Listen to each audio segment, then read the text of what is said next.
In this episode, we're going to make non-compliance findings feel less like a personal failure and more like a manageable signal that can be handled with calm, professional judgment. In real payment environments, findings happen because systems are complex, change is constant, and people are trying to keep the business running, which means gaps appear even in organizations that care about security. The difference between a mature program and a fragile one is not whether findings ever appear, but how quickly and confidently the team can understand them, prioritize them, and drive them to closure without panic. Triage is the structured process of sorting findings into categories, verifying what is real, identifying root causes, and choosing the right remediation path. Calm authority is the tone you want because it prevents two dangerous extremes: overreacting to every issue as if it is catastrophic and underreacting by dismissing findings as meaningless bureaucracy. A qualified security assessor, QSA, perspective helps here because it pushes you to rely on evidence, clarity, and risk-based thinking, even when emotions run high. When triage is done well, findings become the start of improvement rather than the start of chaos. Before we continue, a quick note. This audio course is a companion to our course companion books. The first book is about the exam and provides detailed information on how to pass it best. The second book is a Kindle-only ebook that contains 1,000 flashcards that can be used on your mobile device or Kindle. Check them both out at cyber.author.me in the Bare Metal Study Guide series. A good foundation is to understand what a finding actually is in this context, because the word can mean different things to different people. A finding is an observation that indicates a requirement is not fully met, that evidence is missing, or that a control is not operating as expected. Sometimes the finding points to a real control gap, like weak access restrictions, missing logging, or insecure configuration. Sometimes it points to an evidence gap, where a control may exist, but the organization cannot prove it consistently. Sometimes it points to a misunderstanding, where the environment is actually compliant, but the description or scope is unclear. Beginners often assume all findings are equal, and all findings mean the environment is insecure, but reality is more nuanced. Calm triage starts by clarifying the type of finding, because the remediation path for a control gap is different from the remediation path for an evidence gap. When you can categorize findings accurately, you can respond intelligently rather than reflexively. The next idea is verification, because the first version of any finding is a hypothesis that must be tested against reality. Verification means confirming that the finding describes what is truly happening and that it applies to the correct systems and scope.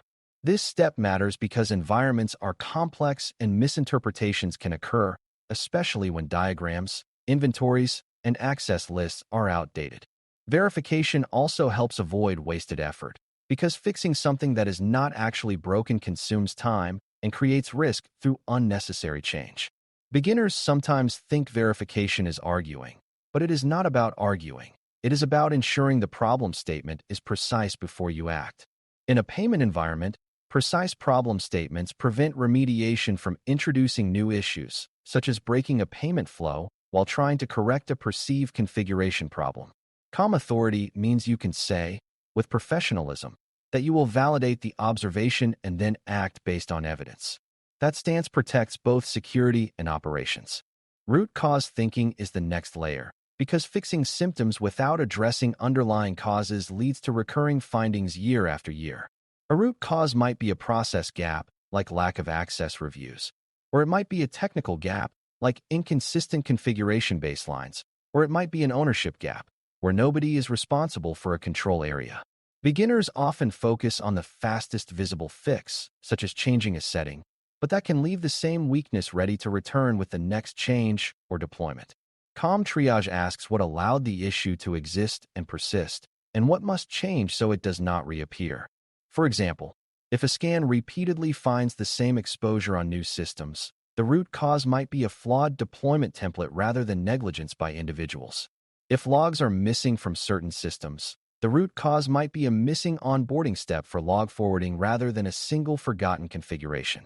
When root causes are identified, remediation becomes more durable and the program matures steadily. Prioritization is the piece that keeps triage calm because it replaces emotional urgency with structured risk evaluation. Prioritization asks how likely the issue is to be exploited or to cause harm, and how severe the impact would be if it were exploited. In a payment context, issues that could expose cardholder data, undermine segmentation, weaken authentication, or disable monitoring often rise to the top. Evidence gaps may also be high priority if they prevent the organization from demonstrating control effectiveness, especially when controls must be provable and consistent.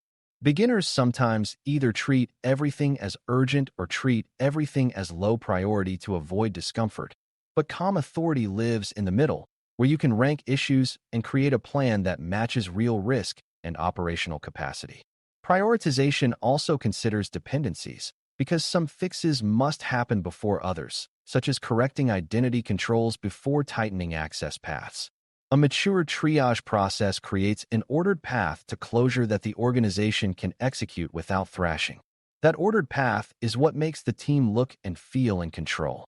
One common category of noncompliance findings involves scope and segmentation confusion, and it is worth addressing because it drives many downstream problems.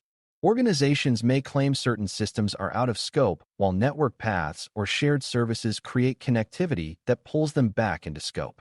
They may assume a boundary exists because it is drawn on a diagram, but rules or routes allow unintended access. Triage in this case means validating data flows and network connectivity, confirming where cardholder data exists, and identifying which systems can affect the security of the cardholder data environment. The remediation may involve tightening rules, redesigning administrative access, or clarifying architecture documentation so claims match reality. Beginners sometimes view scope discussions as abstract, but scope mistakes create real risk because they cause controls to be applied inconsistently. When scope is corrected, many other findings either resolve or become easier to address because the target environment is well defined. Calm authority is demonstrated by treating scope as a technical truth to be proven rather than a narrative to be negotiated. Another frequent category involves access control, especially permissions that grew over time and were never reduced. Findings can include excessive privileged access, shared accounts, lack of periodic access review, or weak separation of duties. Triage here means identifying which accounts have access, what they can do, and whether that access is justified by current business duties. The remediation may include tightening roles, implementing stronger review cycles, disabling stale accounts, or improving authentication for privileged users.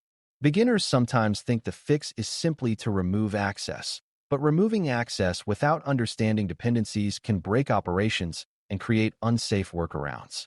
A mature approach balances least privilege with operational reality by coordinating changes, validating required access paths, and ensuring that legitimate needs are met through controlled methods. Calm authority is shown when you can reduce access deliberately with evidence, rather than making impulsive cuts that lead to resentment and bypasses. When access findings are triaged well, the environment becomes both safer and easier to explain. Logging and monitoring findings are another common theme, and they can be deceptively serious because they impact detection and investigation. Findings may include missing logs from key systems, incomplete audit trails for privileged actions, inadequate log retention, or lack of alerting on high-risk events. Triage means confirming what is currently collected, identifying which sources are missing, and determining whether logs contain the necessary fields like identity and timestamps. The remediation may include onboarding systems into centralized logging, improving time synchronization, protecting log integrity, and tuning alerts so they are actionable. Beginners sometimes assume logging is optional because it does not directly block attacks, but logging is what allows you to discover attacks and to prove what happened. Without logging, an incident can become an expensive mystery, and that uncertainty is its own form of risk. Calm authority is reflected in treating logging improvements as foundational, not cosmetic, and in prioritizing them based on which assets are most critical. When monitoring gaps are closed, the entire security program becomes more resilient. Vulnerability management and patching findings also appear frequently, often because organizations have uneven processes across different system groups. Findings might involve outdated software on internet-facing assets, delayed remediation of high-severity vulnerabilities, or lack of verification that patches were applied successfully. Triage means confirming whether the vulnerability is real, determining whether it is exploitable in the specific context, and identifying who owns the affected systems. The remediation path includes patching or configuration hardening, but it also includes improving the patching process so it becomes predictable rather than reactive. Beginners sometimes treat patching as a simple update action, but patching in production requires planning, testing, and coordination, which is why weak processes lead to recurring gaps. Authority involves creating a remediation plan with timelines and verification steps, then executing it consistently rather than rushing and breaking systems. When patching becomes routine, vulnerability findings decrease and scan results become more stable. That stability is one of the clearest signs of a maturing program.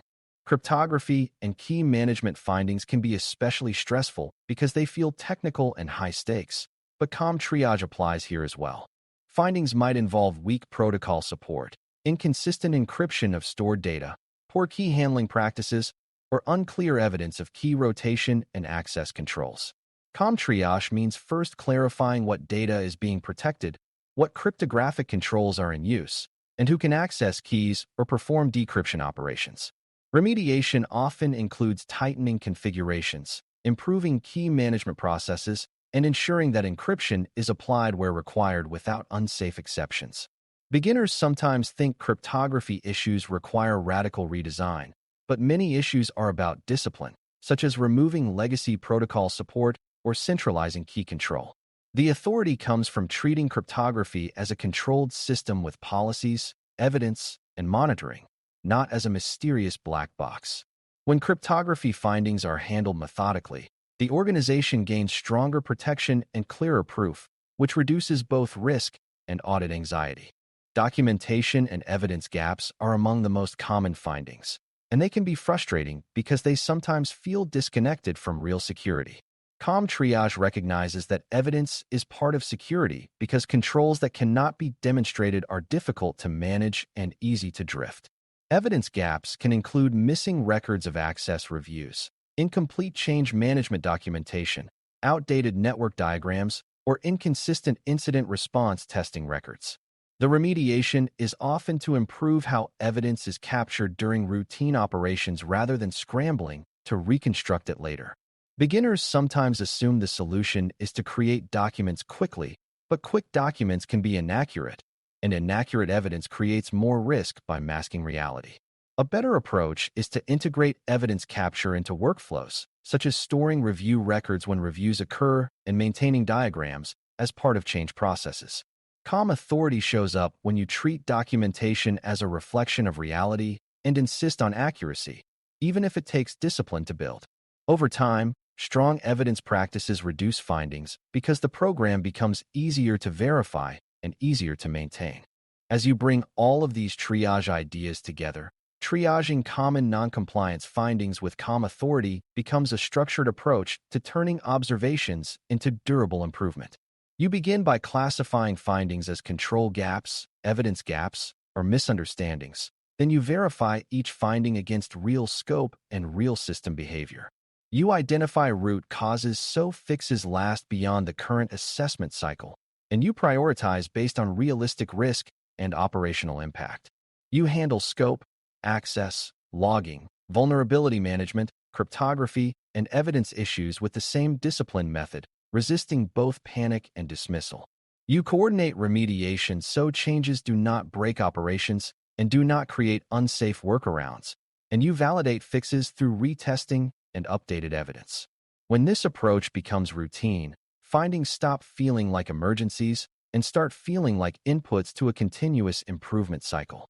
That is the real meaning of authority, because it is confidence built on evidence, process, and a steady habit of making the environment more secure over time. Thanks for listening. For more audio courses, daily newsletters, and more, please visit BareMetalCyber.com.